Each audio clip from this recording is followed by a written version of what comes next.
Hey everybody, welcome back to Style Reviews. A lot of you guys may not recognize this, but this is probably the most special line in my collection, and I'm glad to add another one to it. What we have here is the Fewture Models EX Gokin line Grendizer.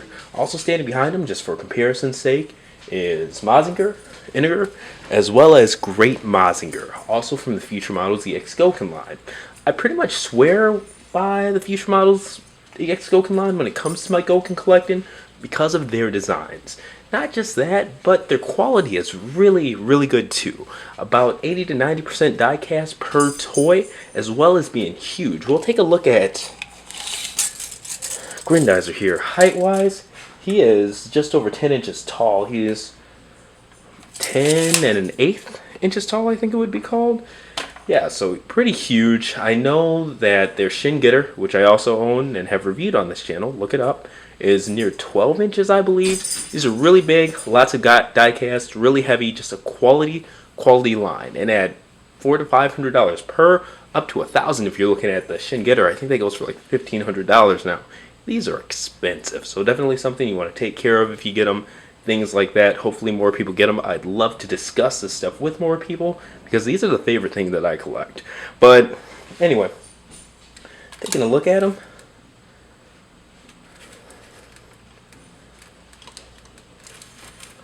Much more streamlined bodybuilder type aesthetic. A much more harsh, detailed style face that started with the Mazinger. Actually, I believe Integer was the first that came out in this line. The horns they're on ball joints, so if they come out and things like that, they'll just pop out. You don't have to worry about them breaking and things like that. These parts actually do come forward for his blades.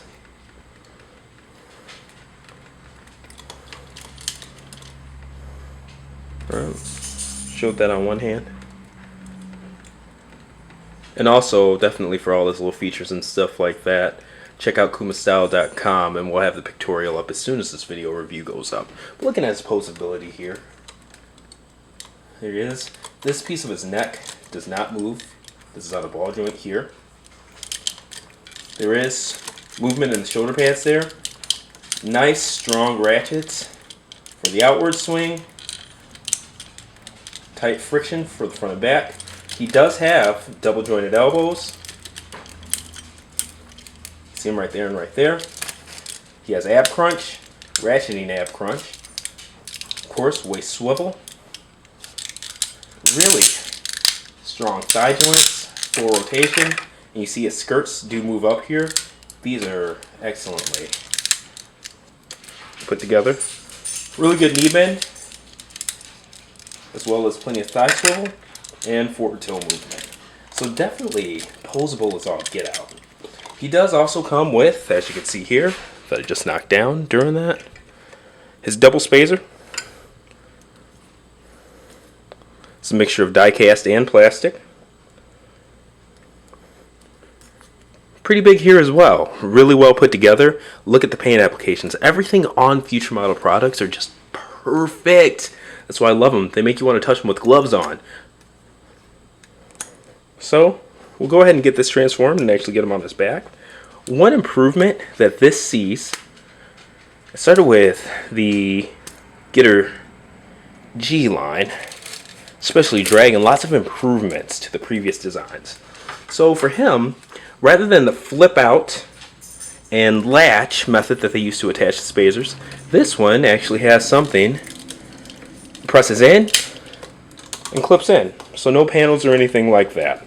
We'll go ahead and take this out for a second. I'm not going to use the stand in this review. It's just, they're always hard to set up. You got to screw them into the back. They're really strong, but I'll show it off in the pictorial rather than going through all that here.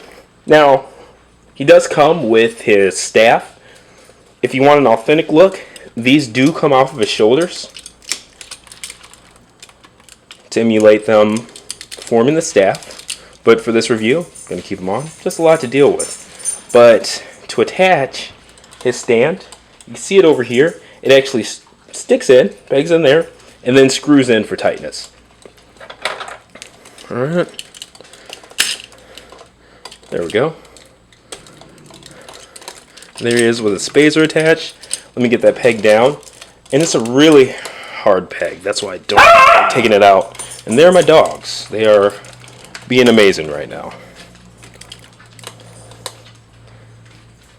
Alright. I wanted to take a look at the core gimmick here.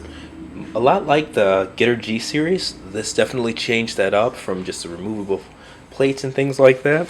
He does have his energy core showing there, so all you do is flip up half the chest, bring the other part down, and voila, no more chest plates that pop in and out and things like that. It's not nearly as annoying. But speaking of chest plates, he does come with an alternate one here. See if I remember how to get this guy out. I might have to pull the whole thing off. Yeah, so it's a piece back here. It's actually better for me to pull it off, just to make sure I get it off right. Get the powered up version on, and then it just slides back in. Voila. And just like the others, he has the clear chest plate. So that's pretty cool. We'll actually keep that on. I like the look of the clear chest plates better. And I got the other players out of the way. We can take a look at his accessories here. Like I said, we're not going to go over the stand. It just gets annoying. He does come with his staff that actually comes in, splits into two halves. Comes with hands with a grip to hold them, as well as open hands. And then there's an extra piece of staff here, I guess, maybe in case you break it, as well as the piece that connects the two halves. So we'll take a look at his staff gimmick right now.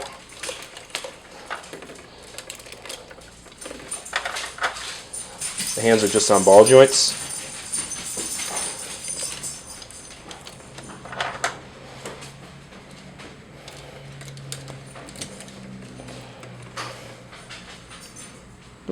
There you go. Alright, and with its hands in place, all you gotta do, the ends pop off the staff, fly off if you let it. Good things they are die cast. They're more likely to break something than break themselves. When if you're more comfortable with it, you can, of course, put it in before. Straighten out his feet here. These are heavy. Like I said, they're die cast, so that's why it's weighed them down like that. Think about that. That's how loaded his weapons are. Even these ends here, die cast. So, really cool stuff. And there he is with the doubles. He does have the double jointed elbows here. So if you want to put one over his shoulder, I screwed that up. Lumberjack style or something like that. You absolutely can. And let's take a look at the reverse while I knock everything over. Get him all back up. This is heavy. This is a lot to deal with on camera and stuff like that.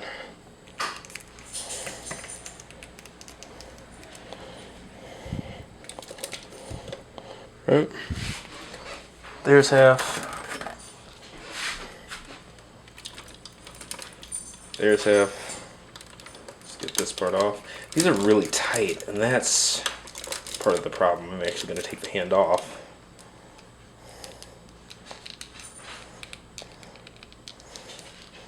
There we go. Just have to rotate it off, I guess. Okay. We will connect the halves.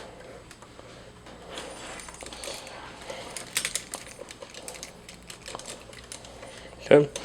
Now let's get the other half on. These are plenty playable, but because of the heavy pieces and stuff like that, they're definitely more display pieces than anything else. By far. Get a spacer back on. And it's a double-edged sword because you have these really posable pieces. These are more posable than a lot of plastic pieces I collect. But then they're so heavy and high quality that you don't really want to play with them. So give and take, but I've kind of just told myself that they're more of a collectible line. There we have it. That is Fewture models. They're EX Gokin UFO robot and Grendizer. Thank you guys for watching. Check out the Pictorial on kumastyle.com and let me know what you guys think. See you next time.